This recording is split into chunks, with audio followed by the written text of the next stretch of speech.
Hello everyone and welcome back. We are continuing with the topic of amalgamation of companies.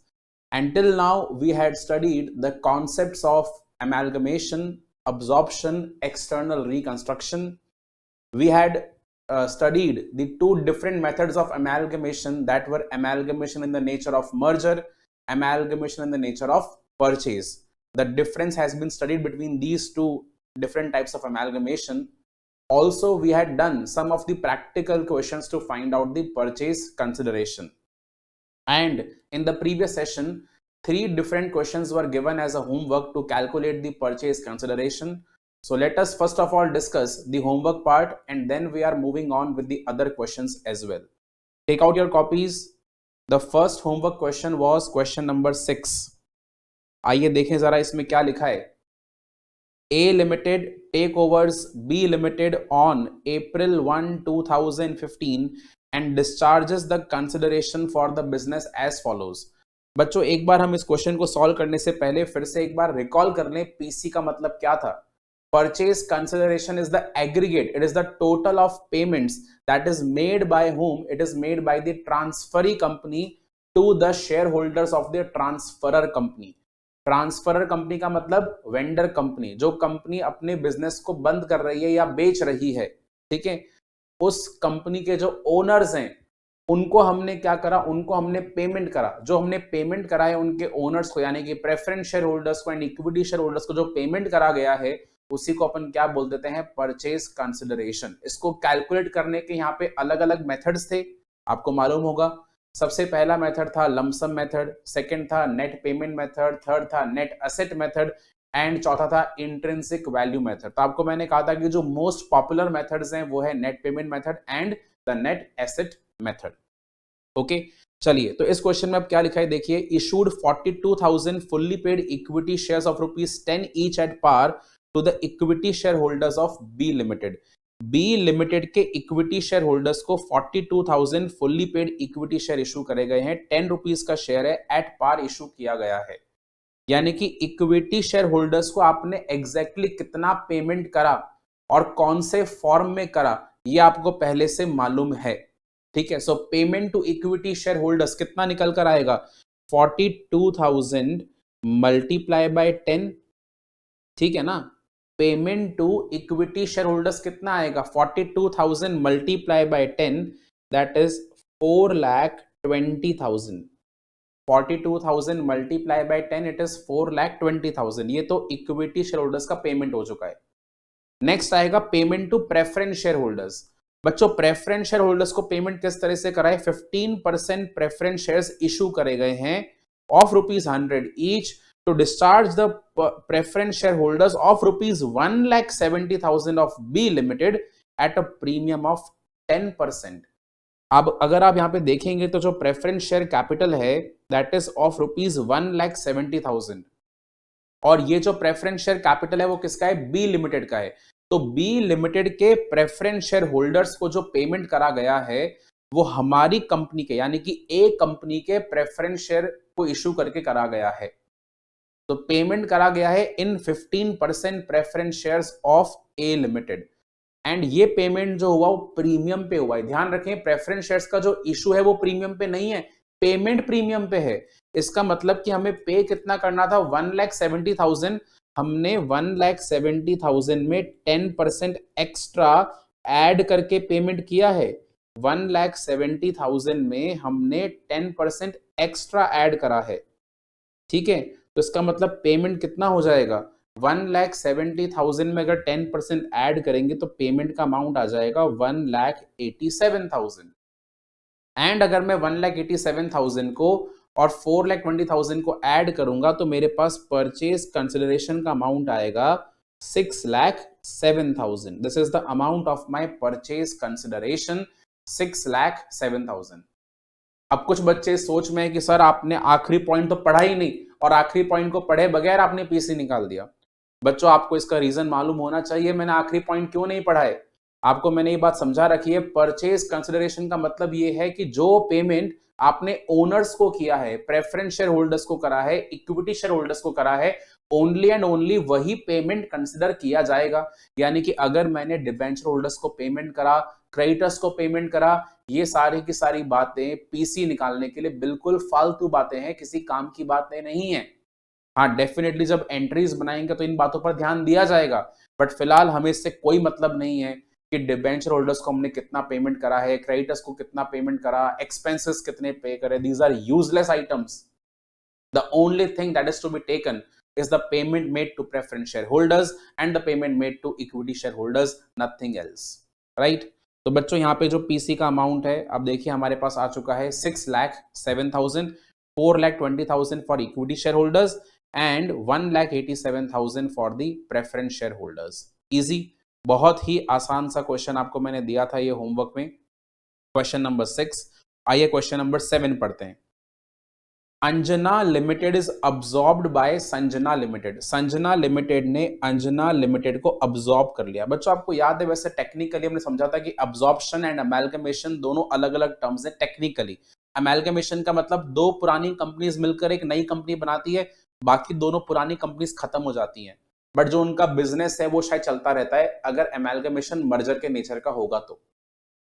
वहीं पे absorption का मतलब क्या है, दो पुरानी कंपनीज होंगी, एक पुरानी कंपनी दूसरी पुरानी कंपनी को खरीद लेगी और पुरानी कंपनी का जो एग्जिस्टेंस है वो खत्म हो जाएगा। यानी it is a kind of amalgamation the nature of purchase. ठीक है, तो absorption and amalgamation technically different है, बट अकाउंटिंग के पॉइंट ऑफ व्यू से कुछ फर्क नहीं पड़ता, पीसी निकालने के पॉइंट ऑफ व्यू से कुछ फर्क नहीं पड़ता। ठीक है, तो आप देखें, Anjana limited is absorbed by Sanjana limited, the consideration being the take over of liabilities, the payment of cost of absorption not exceeding rupees 10,000, actual cost 9,000। देखो आपको ये जो क्वेश्चन है वो कितना भटकाना चाहता है। बोलते हैं परचेज कंसिडरेशन में क्या शामिल करो, टेक ओवर ऑफ लायबिलिटी शामिल करो, payment of cost of absorption include करो। क्या आप इंक्लूड करना चाहेंगे? नहीं। अगर आपको सिंपल सी AS 14 की बात समझ में आ गई थी कि हमें किसी भी तरह का पेमेंट नहीं लेना है except the payment made to the share holders, अगर आपको ये वाली बात समझ में आ गई है तो आप कोई सा भी पेमेंट इसमें ऐड नहीं करना चाहेंगे और हमें ऐड करना भी नहीं है। The payment of the 9% debentures, again फालतू की बात, डिबेंचर्स को हमने क्या पे करा हमें कोई मतलब नहीं है। हम मुद्दे की बात पर आते हैं। पेमेंट ऑफ ₹15 पर share in cash and allotment of 311% preference share of ₹10 each at a discount of 10%, and 4 equity share of ₹10 each at a premium of 20%, fully paid for every 5 shares in Anjana limited. तो बच्चों ये हमारे main मुद्दे की बात है। 15 पर share तो कैश के अंदर पे करा, 3 प्रेफरेंस शेयर इशू करे और 4 इक्विटी शेयर इशू करे। कितने शेयर्स के बदले? 5 शेयर्स के बदले। बच्चों पहले ये पहचाना जाए कि इस क्वेश्चन के अंदर ट्रांसफरी कंपनी कौन है, ट्रांसफरर कंपनी कौन है। तो ट्रांसफरर का मतलब vendor company. Vendor companies home, vendor companies Anjana limited. Anjana limited जो है वो हमारे लिए यहाँ पे है वेंडर कंपनी। वेंडर का मतलब जो अपना बिजनेस बेच रहा है, यानी कि ट्रांसफरर कंपनी। और जो संजना लिमिटेड है वो है वेंडी कंपनी, यानी कि जो बिजनेस खरीद रहा है, that is the transferee company. तो पेमेंट कौन सा कंपनी करेगा? Payment is to be done by Sanjana limited. To whom? To the owners of Anjana limited. ठीक है, और यहां पे जो अंजना लिमिटेड के ओनर्स हैं उनके पास कुल मिलाकर कितने शेयर्स हैं? देखो नीचे लिखा है, they are having 1,50,000 shares of ₹10 each fully paid up. हमें AS 14 के अकॉर्डिंग यहां पे कैलकुलेट करना है परचेज कंसिडरेशन। तो बच्चों बात बहुत ही सिंपल है, जो भी पेमेंट हमने ओनर्स को करा है हमें वही लेना है। जो पेमेंट हमने यहाँ पे डिबेंचर्स के लिए करा है, अब्जॉर्प्शन कॉस्ट के लिए करा है, सब फालतू की बातें हैं, इसको हमें कंसिडर नहीं करना। जब एंट्रीज बनाएंगे तब इनके बारे में सोचेंगे हमें करना क्या है। अभी फिलहाल हम केवल ये देख रहे हैं कि हमने ओनर्स को क्या क्या पेमेंट करा। ध्यान दीजिए, पीसी कैसे निकालना है। पीसी यहाँ पे पेमेंट जो किया जा रहा है वो 3 अलग अलग फॉर्म्स में किया जा रहा है। Anjana limited is absorbed by Sanjana limited. तो संजना लिमिटेड ने अंजना लिमिटेड के ओनर्स को 3 फॉर्म में पेमेंट कराए। One is the cash, other is the preference share and third is the equity share. 5 shares के बदले 3 प्रेफरेंस शेयर्स हैं, 5 शेयर्स के बदले 4 इक्विटी शेयर्स हैं, एंड हर एक शेयर के बदले 15 रुपीज का कैश है। तो कैश का पेमेंट कितना हो जाएगा? अंजना लिमिटेड के पास टोटल कितने शेयर्स हैं? It is having 1,50,000 shares. So 1,50,000, okay, 1,50,000 multiply by how much amount? 15 rupees each. Total cash payment हो जाएगा 22,50,000। प्रेफरेंस शेयर कैसे निकालेंगे? 1,50,000 इंटू 3/5 मल्टीप्लाई बाय इशू का अमाउंट कितना है? इशू करा जा रहा है 10% के डिस्काउंट पर, यानी कि 9 रुपीज पे इशू हो जाएगा। और अगर इक्विटी शेयर्स की बात करें तो 1,50,000 इंटू 4/5 इंटू इशू का अमाउंट है 20% के प्रीमियम पे, यानी कि 12 रुपीज पे इशू करा जाएगा। तो आप देख ले जरा यहां पे आंसर, 22,50,000 कैश कंपोनेंट हो गया, प्रेफरेंस शेयर्स का अमाउंट हो गया 8,10,000 और इक्विटी शेयर से पेमेंट हो गया 14,40,000। Total amount of purchase consideration is 45 lakh. और हमने यहाँ पे जो डिबेंचर्स को पेमेंट करा था उसको इग्नोर कर दिया है, जो हमने एक्सपेंसेस पे करे उसको भी हमने इग्नोर करा है। We are purely considering only that payment which has been made to the owners और the share holders of Anjana limited. ठीक है, बात समझ में आ रहा है? Is that clear? Question number 7 के बाद आगे बढ़ा जाए। मैंने आपको नेक्स्ट बच्चों होमवर्क यहाँ पे दिया था क्वेश्चन नंबर 8। ठीक है, क्वेश्चन नंबर 8 मैंने आपको अगला होमवर्क में दिया था। On 1 April 18, Tina limited take over the business of Reena limited and discharge the purchase consideration as follows. Issued 50,000 fully paid equity shares ₹10 each, 5 rupees के प्रीमियम पे इशू करा है, यानी कि इक्विटी शेयर्स को कितना पेमेंट हो गया? 50,000 into 15, 50,000 into 15। Cash payment of ₹50,000 was made to the equity shareholders of Reena limited. तो रीना लिमिटेड के इक्विटी शेयर होल्डर्स को दो चीजें पे हुई हैं, एक तो इक्विटी शेयर्स के और दूसरा कैश। तो इक्विटी शेयर्स आ जाएगा 50,000 मल्टीप्लाई बाय 15 और कैश आ जाएगा लम सम में 50,000। Issued 2,000 fully paid 12% preference shares of ₹100 each at par to discharge the preference shareholders of Reena limited.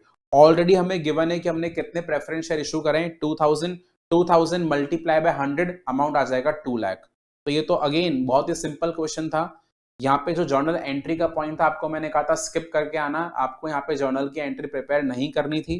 ठीक है, आपको यहाँ पे पीसी का अमाउंट निकालना था। जरा देख लीजिए पीसी का आंसर क्या आएगा। क्वेश्चन बड़ा ही आसान था ये वाला भी।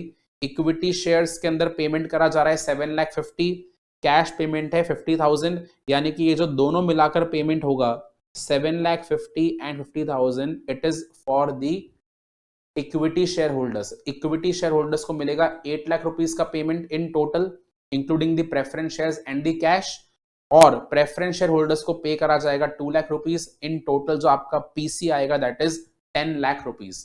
जो डिबेंचर्स का पेमेंट होगा वो हमें इग्नोर करना है as per the language of AS 14। Clear?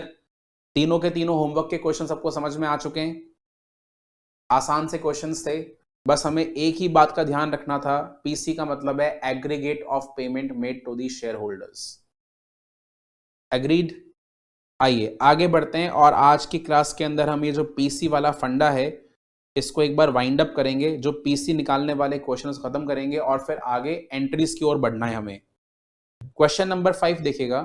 Y Limited decides to absorb X Limited। Y Limited X Limited को absorb करना चाहता है और यहाँ पे ड्राफ्ट बैलेंस शीट गिवन है X Limited का। 3,000 इक्विटी शेयर्स गिवन है 100 रुपीज ईच के 3 lakh.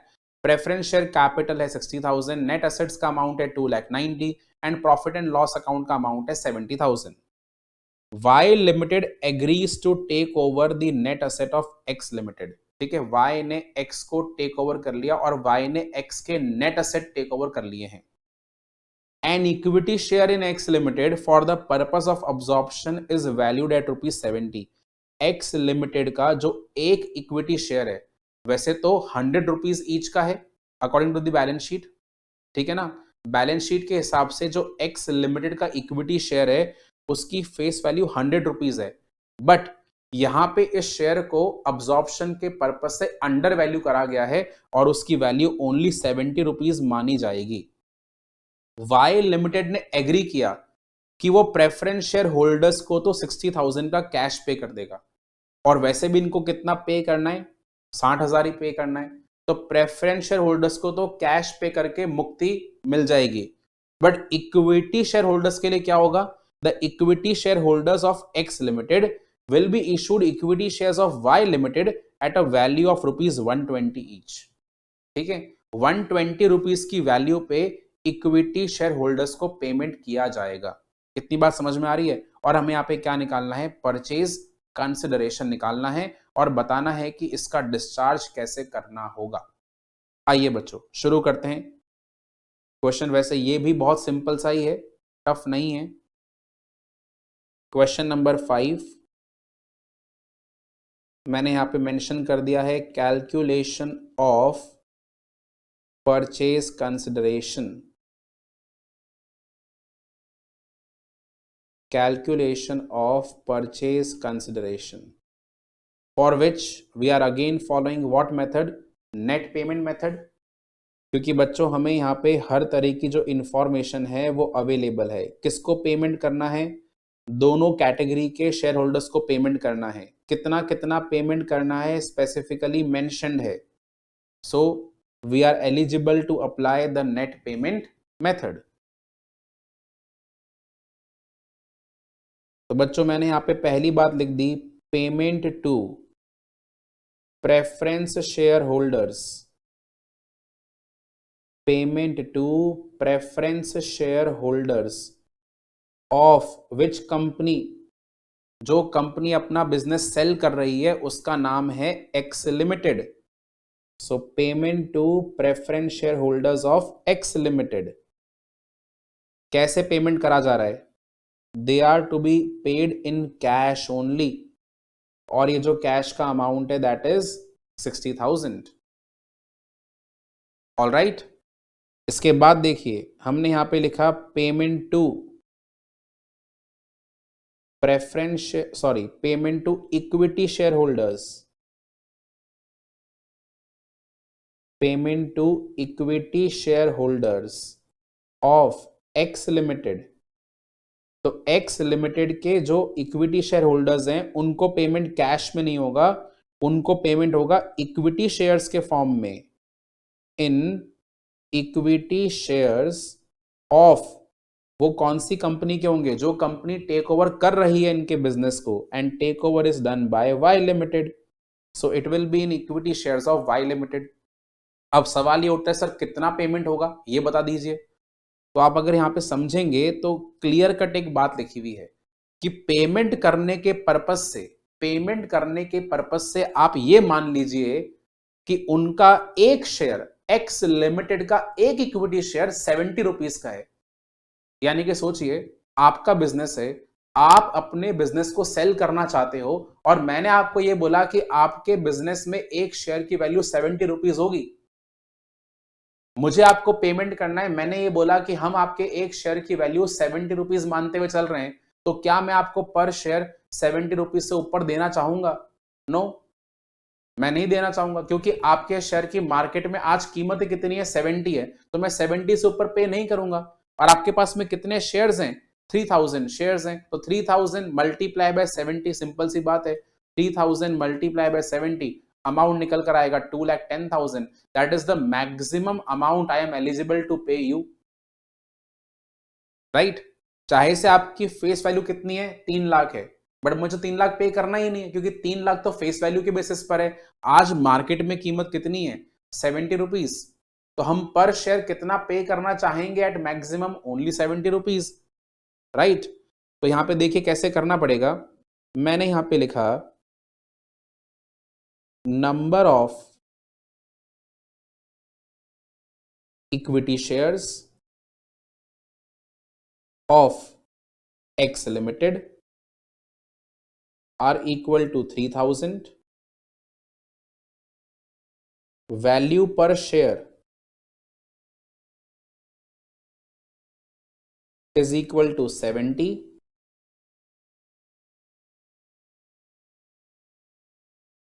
Payment to be made, कितना पेमेंट करना होगा? इट इज 2,10,000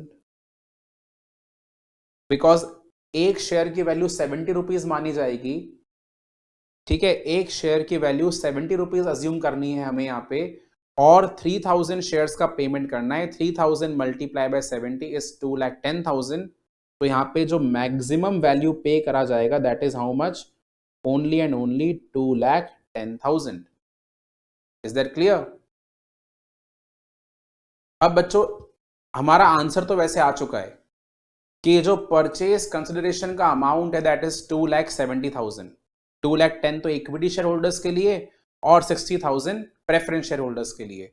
बट आप पूछेंगे सर ये आगे की बात क्या लिखी है कि यहाँ पे जो वाई लिमिटेड के इक्विटी शेयर्स हैं उनकी वैल्यू 120 रुपीज मान ली जाएगी, इसका मतलब क्या हुआ? बच्चों इसका सेंस क्या है जरा समझना। एक्स लिमिटेड के इक्विटी शेयर होल्डर्स को वाई लिमिटेड के इक्विटी शेयर्स के अंदर पेमेंट करा जाएगा। तो हमें ये तो मालूम है कि पेमेंट करने का टोटल वैल्यू कितना है? 2,10,000। बट पेमेंट कितने शेयर्स के लिए होगा? ठीक है ना, पेमेंट कितने शेयर्स में होगा वो तो नहीं पता ना, तो आप वो निकाल सकते हैं। Number of shares of Y limited to be issued, यानी कि इस 2,10,000 रुपीज का पेमेंट करने के लिए हमें वाई लिमिटेड के कितने शेयर इशू करने पड़ेंगे, हम वो यहां पे निकाल सकते हैं। कैसे निकाल सकते हैं देखिएगा, 2,10,000 को मैंने 120 से डिवाइड कर दिया। वाई लिमिटेड को एक्स लिमिटेड के इक्विटी शेयर होल्डर्स को 2,10,000 का पेमेंट करना है, और 2,10,000 का पेमेंट खुद के शेयर इशू करके करना है। तो उनका खुद का शेयर कितने का माना गया है? 120 का। तो अगर मैं 2,10,000 को डिवाइड कर दूंगा 120 से, मेरे पास क्या निकल कर आएगा? 1750 शेयर्स। यानी कि हमें पेमेंट करने के लिए 1750 शेयर्स इशू करने पड़ेंगे at a value of what? ₹120 each. तो पेमेंट का वैल्यू कितना निकल कर आएगा? 2,10,000। So my purchase consideration is finally how much? The total of purchase consideration is rupees 2,70,000. 2,70,000 is the total purchase consideration that is to be paid for the complete payment. हाँ जी, बात समझ में आ गई सब बच्चों को? पीसी का अमाउंट कैसे निकाला ये क्लियर हो गया? आगे बढ़ जाएं नए क्वेश्चन पे। तो यहां पे क्वेश्चन नंबर 8, 7, 5, 4, 3, 2 ये हमने सारे कंप्लीट कर लिए। फर्स्ट क्वेश्चन बच रहा है पीसी निकालने के लिए। फर्स्ट क्वेश्चन देखिए जरा, Neel limited and Gagan limited amalgamated to form a new company on 1/4/15. Following is the draft balance sheet of Neel Limited and Gagan Limited as at 31/3/15. तो आपको कैपिटल गिवन है, करंट लायबिलिटी है, plant and machinery है, building and current assets है। Following are the additional information. The authorised capital of the new company will be ₹25 lakh divided into 1 lakh equity share of ₹25 each. इन दोनों के amalgamation से, जो नील और गगन को हमने अमेलगमेट करा, इनके अमेलगमेट करने पर जो नई कंपनी बनी है उस नई कंपनी की ऑथराइज कैपिटल कितनी होगी? ₹25 lakh. Liabilities of Neel limited includes ₹50,000 due to Gagan limited for the purchases made. Gagan limited made a profit of 20% on sale to Neel limited. बोल रहे हैं कि नील और गगन लिमिटेड आपस में कुछ ट्रांजैक्शंस कर लेते थे, और इसी की वजह से जो नील लिमिटेड की लायबिलिटी है, आप देखिए ये रहा नील लिमिटेड, ये रही इसकी लायबिलिटीज। नील लिमिटेड की जो लायबिलिटीज हैं उस टोटल लायबिलिटी के अमाउंट में से जो 50,000 का पेमेंट है, जो 50,000 का पेमेंट है वो गगन लिमिटेड को करा जाएगा। यानी कि नील लिमिटेड और गगन लिमिटेड ने आपस में कुछ ट्रांजैक्शंस कर लिए थे, उसकी वजह से नील लिमिटेड को आज 50,000 रुपीज किसको पे करने हैं? गगन लिमिटेड को पे करने।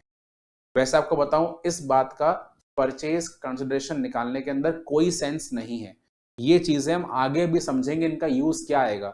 इन सभी चीजों का यूज ना एंट्रीज बनाते समय आएगा, तब मैं आपको एक्सप्लेन करूंगा हमें करना क्या है इसके साथ में। इन दोनों पॉइंट्स का फिलहाल कोई मतलब नहीं है। Point number 1 and point number 2 as such अभी इनका कोई मीनिंग नहीं है to find out the purchase consideration. Okay, आगे देखें। Neel limited had purchased goods costing ₹10,000 from Gagan limited. Neel limited ने गगन लिमिटेड से कुछ गुड्स भी परचेज करे थे। ठीक है, मैं आपको फिर से वही बात बोलूंगा, इसका भी कोई यूज नहीं है to find out the purchase consideration. The assets of Neil Limited and Gagan Limited are to be revalued as under। नील के असेट्स और गगन के असेट्स दोनों को रीवैल्यू करना है। नील की प्लांट एंड मशीनरी की वैल्यू मान ली जाएगी 5,25,000, गगन की 6,75,000। बिल्डिंग का वैल्यू नील के लिए मानना है 7,75,000 और गगन के लिए मानना है 6,48,000। The purchase consideration is to be discharged as under. ये हमारे काम का पॉइंट आया। issue of 24,000 equity shares of ₹25 each in fully paid up in the proportion of their profitability in the preceding 2 years। थोड़ी यहां पे एक अजीब सी बात कह दी है। बोल रहे हैं कि 24,000 इक्विटी शेयर इशू तो करना है, बट जो 24,000 इक्विटी शेयर इशू होंगे वो पिछले 2 साल की प्रॉफिटेबिलिटी के प्रपोर्शन में होंगे। पिछले 2 साल के प्रॉफिट्स के प्रपोर्शन में 24,000 शेयर इशू करने हैं। दोनों को मिलाकर 24,000 करने, ये बात ध्यान दीजिएगा। और आपको पिछले 2 साल के प्रॉफिट्स गिवन है for Neel and for Gagan. आगे लिखा है issue 12% preference share of ₹10 each fully paid up at par to provide the income equivalent to 8% return on the net asset in the business as on 31/3/15 after revaluation of assets of Neil Limited and Gagan Limited respectively। तो बहुत ही यहाँ पे गहरी बात लिखी हुई है। बोल रहे हैं कि प्रेफरेंस शेयर होल्डर्स को, ठीक है, आप जो पेमेंट करेंगे वो किस तरह से करेंगे। हम यहाँ पे 12% प्रेफरेंस शेयर इशू करेंगे। 12% प्रेफरेंस शेयर जब इशू करेंगे तो किस कदर करना पड़ेगा। 12% प्रेफरेंस शेयर जो इशू होंगे वो ₹10 के होंगे, फुल्ली पेड अप होंगे, पार पे करना है इशू, बट उसको इस तरह से करना है कि जो इनकम आ जाए प्रेफरेंस शेयर्स के ऊपर टोटल इनकम आएगी, that income should be equal to 8% return on the net assets. यानी कि जो नील और गगन के पास में नेट असेट्स की वैल्यू है उस पे जो 8% का रिटर्न है उतना रिटर्न मिल जाना चाहिए only and only preference shares की वजह से। ये क्वेश्चन में बात लिखी हुई है। ठीक है, थोड़ा ट्रिकी है बट डोंट वरी, इसको सॉल्व करते हैं अपन। सबसे पहला पॉइंट है इक्विटी शेयर्स के रिगार्डिंग। जो इक्विटी शेयर्स के थ्रू पेमेंट करा जा रहा है that is in the proportion of the profitability in the preceding 2 years. तो क्यों ना पहले अपन इस पार्ट को सॉल्व करें, ये जो प्रॉफिट्स का प्रपोर्शन है वो कितना है और उसके अकॉर्डिंग कितने इक्विटी शेयर इशू हो जाने चाहिए। तो क्वेश्चन नंबर 6 हम सॉल्व कर रहे हैं यहाँ पे, सॉरी क्वेश्चन नंबर 1 हम सॉल्व कर रहे हैं। Question number 1 that is the calculation of purchase consideration.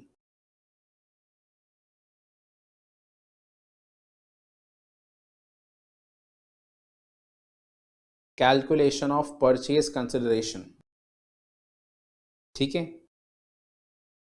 और अगेन यहाँ पे हम यूज कर रहे हैं नेट पेमेंट मेथड, बट यहाँ पे नेट पेमेंट मेथड को अप्लाई करने के लिए हमें काफ़ी सारी चीज़ों का इस्तेमाल करना पड़ेगा। बहुत सारी वेराइटी ऑफ इंफॉर्मेशन अवेलेबल है। So payment to share holders of, payment to share holders of. अब आप समझ सकते हैं कि मैं यहाँ पे क्या करने वाला हूं।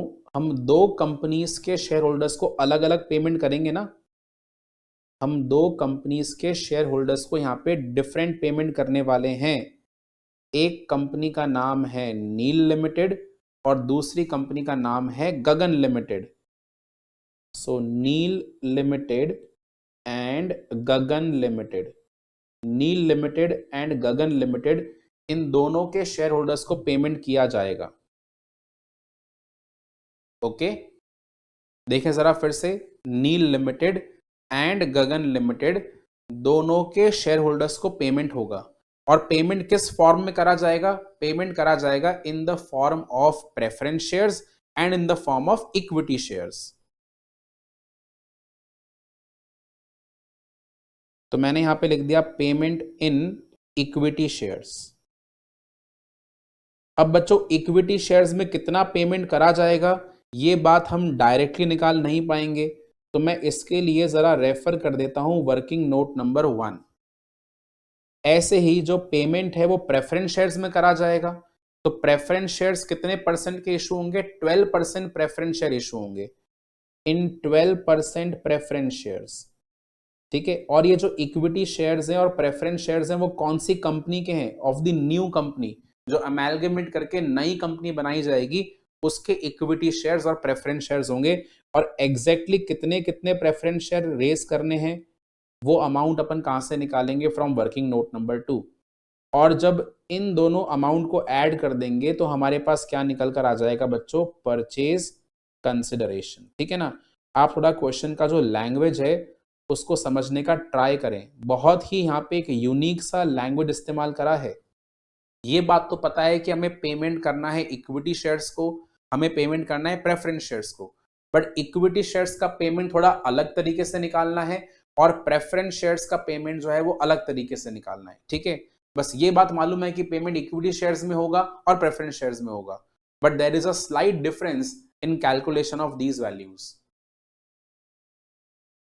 So let us refer to working note number 1.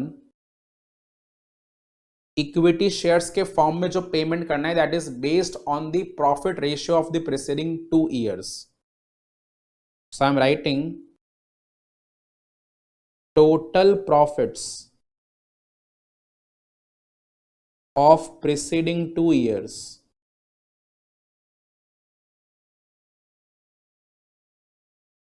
Total profits of preceding 2 years दो कंपनीज के देखे जाएंगे। One is Neel limited, other is Gagan limited. So what are the profits of Neel Limited? The total value is already given, 4,75,000. 4,75,000. And what is the amount for Gagan Limited? 5,25,000. ये आपके दोनों companies के profits हैं, 4,75,000 and 5,25,000, ठीक है। अब हमें इसका क्रिएट करना है रेशियो ऑफ प्रॉफिट्स। आप सोच रहे होंगे सर आप ये रेशियो क्यों करना चाहते हैं? क्योंकि बच्चों क्वेश्चन में लिखा है ना कि जो भी हम शेयर इशू करेंगे कुल मिलाकर 24,000 शेयर इशू करने हैं। 24,000 शेयर्स 25 रुपीज पे इशू होंगे, बट जो 24,000 का डिवाइड करा जाएगा दोनों कंपनीज के बीच में that is in the proportion of the profitability of preceding 2 years। इसलिए मुझे यहाँ पे रेशियो निकालना पड़ेगा। So ratio of profits is 4,75,000 is to 5,25,000। थोड़ा हम इसको सिंप्लीफाई करेंगे तो आ जाएगा 475 is to 525। थोड़ा अगर इसको और सिंप्लीफाई करना चाहेंगे तो बच्चों आप इसको थोड़ा अगर और सिंप्लीफाई करेंगे तो मैंने यहाँ पे इसको एक बार डिवाइड कर दिया 5 से। 475 upon 5 is 95 and 525 upon 5 is 105. This can be again further simplified. 95 को फिर से डिवाइड कर दिया 5 से और 105 को फिर से डिवाइड कर दिया 5 से। So we can say 9:21। 9:21 का यहाँ पे प्रपोर्शन आ चुका है, ठीक है। 9:21 के प्रपोर्शन में हमें क्या इशू करने हैं? इक्विटी शेयर इशू करने हैं। तो जरा देखिए मैं यहाँ पे लिख देता हूं issue of equity shares, issue of equity shares. ये भी अगेन दो कंपनीज के लिए होगा, one is Neel limited and other is Gagan limited. Neel limited and Gagan limited. तो बच्चों नील के लिए कितना आ जाएगा, 24,000 शेयर्स का 9/30। क्या आप अग्री करते हैं इस पॉइंट से? 24,000 शेयर्स हैं, उसका 9/30 का प्रपोर्शन तो किसके लिए है, 19 है, ये 19 है, मैं गलत लिख दिया, 9 नहीं है 19 है, 19:21। तो इसको भी चेंज करा जाए,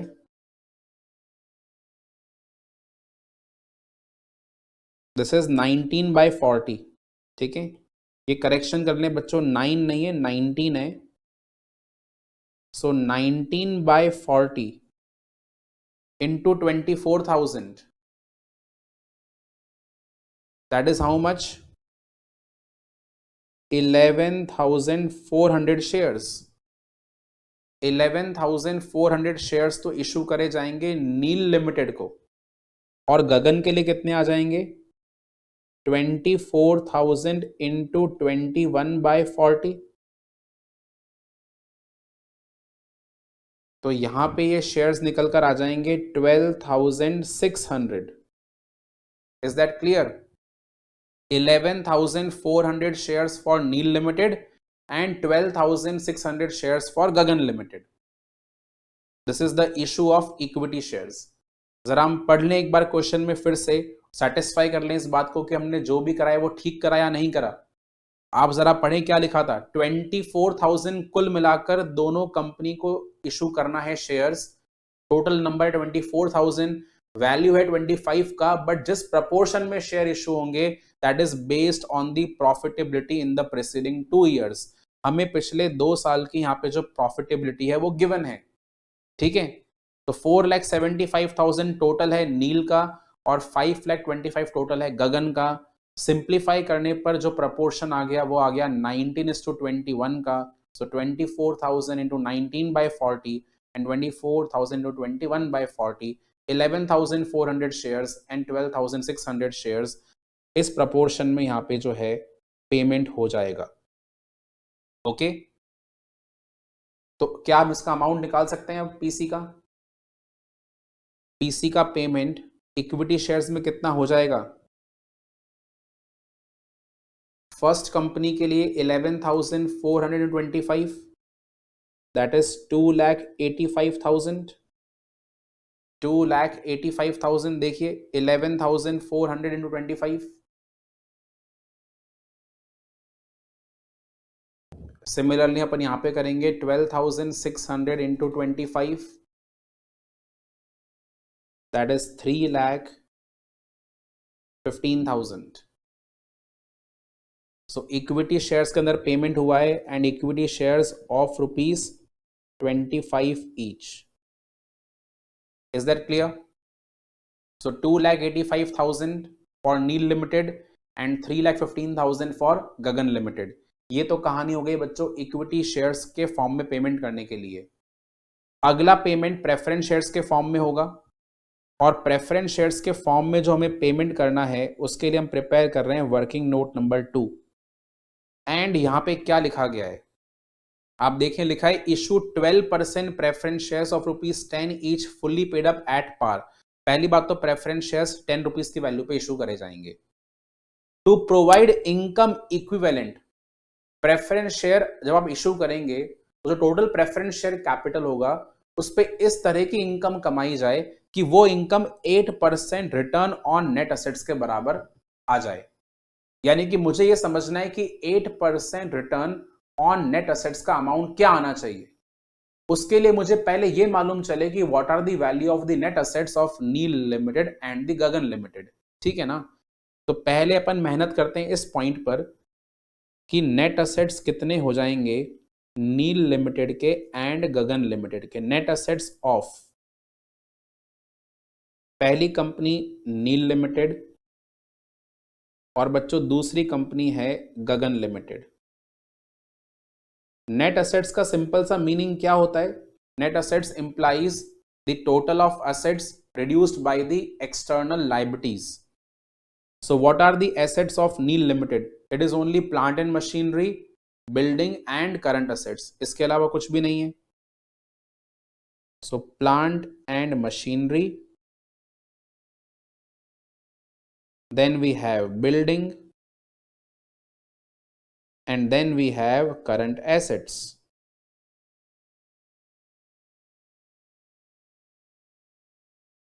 तो प्लांट एंड मशीनरी का वैल्यू कितना है? 5,25,000। बिल्डिंग का वैल्यू कितना है? 7,75,000। एंड करंट असेट्स का वैल्यू कितना है? 163,500।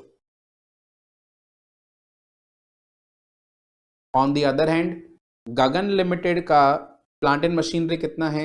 6,75,000। बिल्डिंग का वैल्यू है 6,48,000। We are considering the revalued figures, ध्यान दीजिएगा, हम यहां पे कंसिडर कर रहे हैं रीवैल्यूड फिगर्स को। और करंट असेट्स का वैल्यू है 158,600। This is the value of total assets. Are you getting my point? Net asset निकालते समय हमने असेट में से लायबिलिटीज को करना है माइनस। तो फिलहाल हम यहाँ पे टोटल असेट्स की वैल्यू निकाल रहे हैं। 5,25,000 plus 7,75,000 plus 163,500। My total assets are 14,63,500। These are the total assets। और वहीं पे गगन के लिए 6,75,000 plus 6,48,000 plus 158,600। The value of total assets is 14,81,600। अब बच्चों इसमें से हमें माइनस करना है value of the current liabilities. Minus कर देंगे current liabilities, and the value of current liabilities is how much? 623,500, 623,500 and 557,600, 557,600। ये करंट लायबिलिटीज की वैल्यू है। जब एसेट में से माइनस करते हैं external liability, what we get is the value of net assets. ठीक है, तो 1463500 minus 623,500, amount of net assets आ जाएगा 8,40,000। एंड 148,600 माइनस 557,600, अमाउंट आ जाएगा 9,24,000। क्या आप इतनी वर्किंग से सेटिस्फाइड हैं जो हमने अभी परफॉर्म करी है? यहाँ पे नील लिमिटेड के नेट असेट्स आ गए 8,40,000 और गगन लिमिटेड के नेट असेट्स आ गए 9,24,000। अब इस पे क्या करना है? इन नेट असेट्स पे हमें ढूंढना है 8% का रिटर्न कितना होना चाहिए। 8% का रिटर्न कितना होना चाहिए? So return of 8% on net assets. ठीक है, return of 8% on net assets again for two companies, Neel limited and Gagan limited.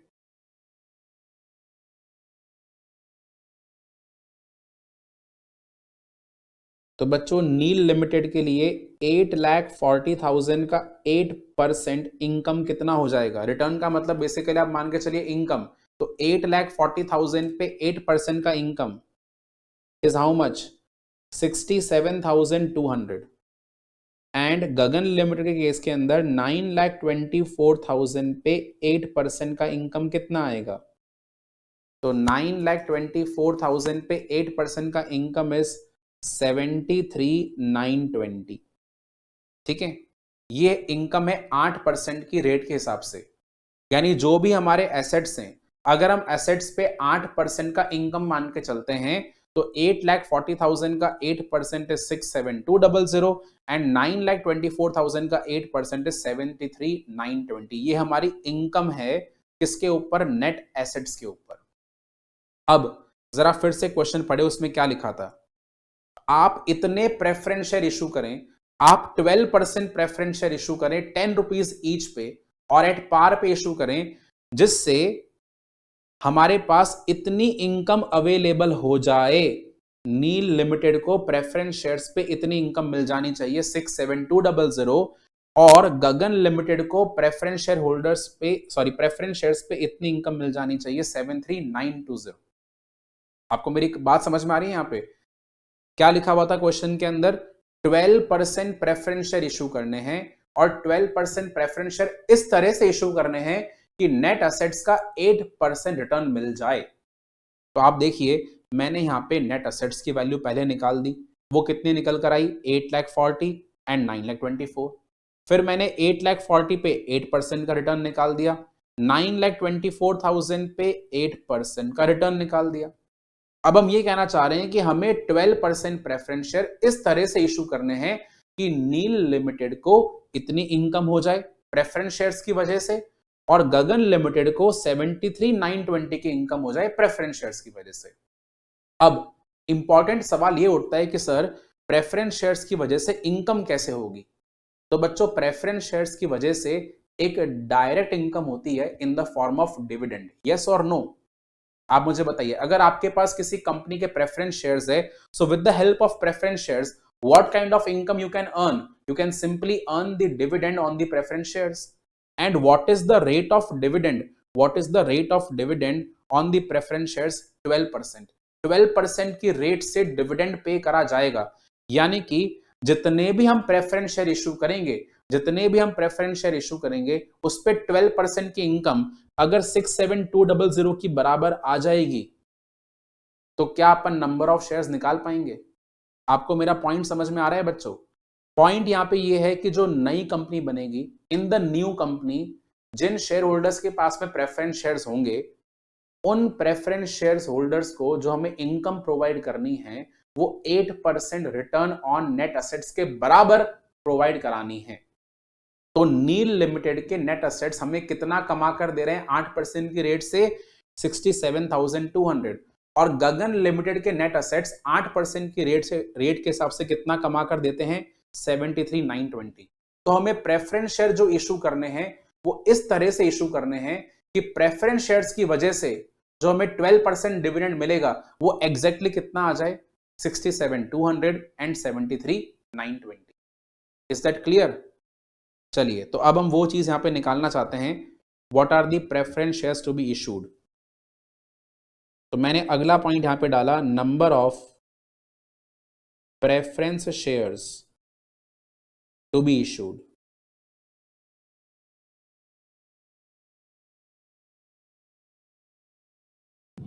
Number of preference shares to be issued, Neel limited के लिए कितने इशू होंगे? 67,200 का इनकम कमाना चाहते हैं डिविडेंड के फॉर्म में, ठीक है ना?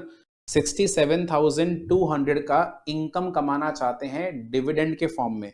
मैं एक काम करता हूं, इसको दोनों के लिए एक साथ सॉल्व कर लेता हूं टेबुलर फॉर्मेट में, तो आपको इजीली समझ में आएगा, जैसे हमने ऊपर भी करा।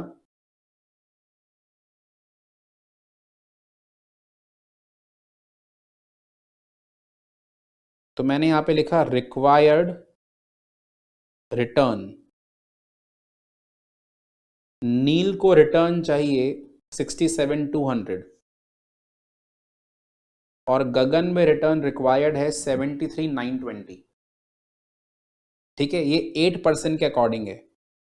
8% return on net assets is 67,200 and 73,920। अब मैंने यहां पे लिखा रेट ऑफ डिविडेंड। जो भी new company preference share issue करेगी उस पे कितना डिविडेंड मिलेगा? It is 12%। ठीक है, तो अगर मैं आपसे एक बड़ा सिंपल सा क्वेश्चन पूछूं बच्चों कि आपको 10,000 का इंटरेस्ट अर्न करना है, आपको 10,000 का इंटरेस्ट अर्न करना है 10% की रेट से पर ईयर सिंपल इंटरेस्ट। आपको ₹10,000 का सिंपल इंटरेस्ट अर्न करना है 10% की रेट से, तो उसके लिए आपको कितने रुपए का इन्वेस्टमेंट करना पड़ेगा? क्या आप मुझे इस क्वेश्चन का जवाब दे पाएंगे? मुझे लगता है सारे बच्चे बहुत इजीली जवाब दे पाएंगे कि सर हमें 1 लाख रुपीस का इन्वेस्टमेंट करना पड़ेगा, क्योंकि अगर हमें 10,000 का इन्वेस्टमेंट पे इंटरेस्ट अर्न करना है, 10,000 का इंटरेस्ट अर्न करना है इन्वेस्टमेंट पे, 10% की अगर रेट है तो हमें 1 लाख रुपीज इन्वेस्ट करना है। कैसे निकाला आपने? 10,000 को डिवाइड करा 10% से, या आप ऐसा कह सकते हैं कि इन्वेस्टमेंट का अमाउंट एक्स है, इन्वेस्टमेंट का अमाउंट एक्स है, इस पे 10% का इंटरेस्ट कमाना है और 10% का इंटरेस्ट आ गया 10,000, तो एक्स की वैल्यू क्या होगी, इन्वेस्टमेंट की वैल्यू क्या होगी, 10,000 upon 10%, that is rupees 1 lakh. तो 1 लाख रुपए अगर आज कहीं पे डाल देंगे और 10% का रिटर्न होगा तो आप 10,000 का इंटरेस्ट इजीली अर्न कर लेंगे। वैसे मैं आपसे यहां पूछ रहा हूं कि हमें 67,200 का रिटर्न चाहिए इन टोटल और 12% का रेट है, तो आप मुझे बताइए कि प्रेफरेंस शेयर कैपिटल का अमाउंट कितना आना चाहिए। ठीक है ना, what should be the amount of preference share capital if I want to earn an income of 67,200 at the rate of 12% from what? From the issue of preference shares. तो I think आपका answer बड़ा clearly आ जाएगा। आप बोलेंगे sir 67200 upon 12% and 73,920 upon 12%, ये total preference share capital का amount आ जाएगा। ठीक है ना, preference share capital to be issued, ध्यान रखें प्रेफरेंस शेयर्स का नंबर नहीं आएगा, प्रेफरेंस शेयर कैपिटल का अमाउंट आएगा, फिर उसको अपन शेयर्स में कन्वर्ट कर देंगे।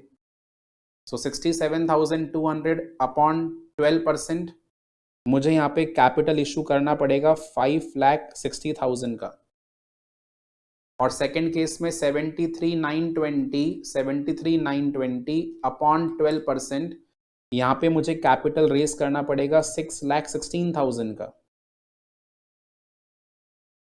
ठीक है, 5,60,000, 6,16,000, और नंबर ऑफ शेयर्स कितने निकल कर आ जाएंगे, नंबर ऑफ शेयर्स ₹10 ईच के, यहां पे तो आ जाएंगे 56,000 और यहां पे आ जाएंगे 61,600। अब समझ में आ रहा है? क्वेश्चन सिंपल था, लैंग्वेज बहुत टिपिकल थी। एक बार अगर लैंग्वेज को आपने पकड़ लिया फिर आपको सॉल्व करने में दिक्कत नहीं आने वाली है। तो 5,60,000 नील के शेयर होल्डर्स को प्रेफरेंस शेयर कैपिटल इशू करा जाएगा और 6,16,000 गगन के शेयर होल्डर्स को प्रेफरेंस शेयर कैपिटल इशू करा जाएगा। 5,60,000 एंड 6,16,000। ठीक है, एक बार मैं आपको पूरा का पूरा सॉल्यूशन फिर दिखा देता हूं, आप देख लीजिए।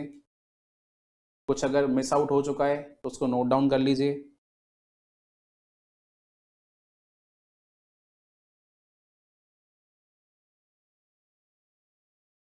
Starting with working note number 1.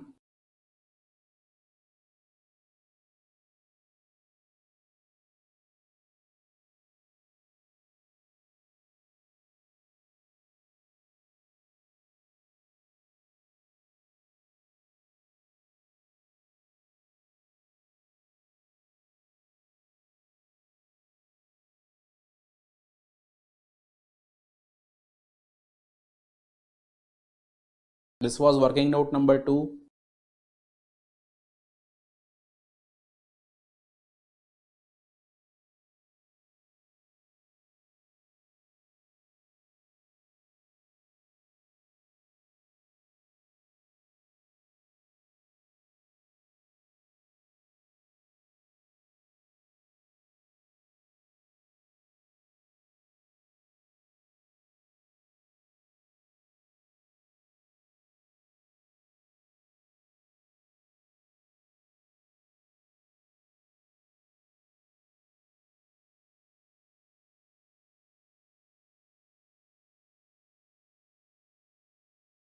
Total भी निकाल लो इसका अब।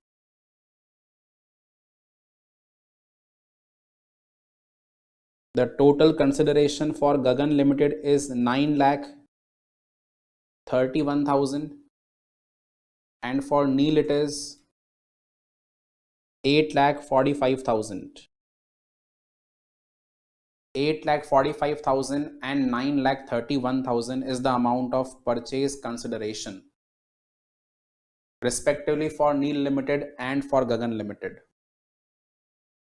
और बच्चों इसी के साथ में जो हमारा पीसी कैलकुलेशन के क्वेश्चंस थे, ओनली फॉर पीसी कैलकुलेशन, वो हमने यहाँ पे फिनिश कर लिए हैं। अब हम इसके जो एंट्रीज हैं वो समझेंगे। उससे पहले मैं ये चाहूंगा कि आप ये जो पीसी का टॉपिक है उसको एक बार अच्छे से रिवाइज करके आए फिर से, और उसके बाद हम जो एंट्रीज का पोर्शन है वो बिगिन करेंगे अगली क्लास में। ठीक है, तो मिलते हैं बच्चों अगली क्लास में। आपका होमवर्क ये है कि आप इन सभी क्वेश्चंस को, जो हमने यहाँ पे क्वेश्चन सॉल्व करे हैं from question number 1 till question number 8, question number 1 से लेकर क्वेश्चन नंबर 8 एक बार फिर से रिवाइज करें। अभी जो आपको मैंने नोट्स लिखवा रखे हैं इस टॉपिक के, उन नोट्स को भी आप रिवाइज करें अच्छे से फिर से एक और बार, और फिर नेक्स्ट क्लास में जर्नल एंट्रीज का सिलसिला अपन शुरू कर देंगे। सबसे पहले अपन स्टार्ट करेंगे एंट्रीज फॉर ट्रांसफरी कंपनी, उसके बाद हम समझेंगे एंट्रीज फॉर ट्रांसफरर कंपनी। ठीक है, so see you all in the next class, till then bye bye.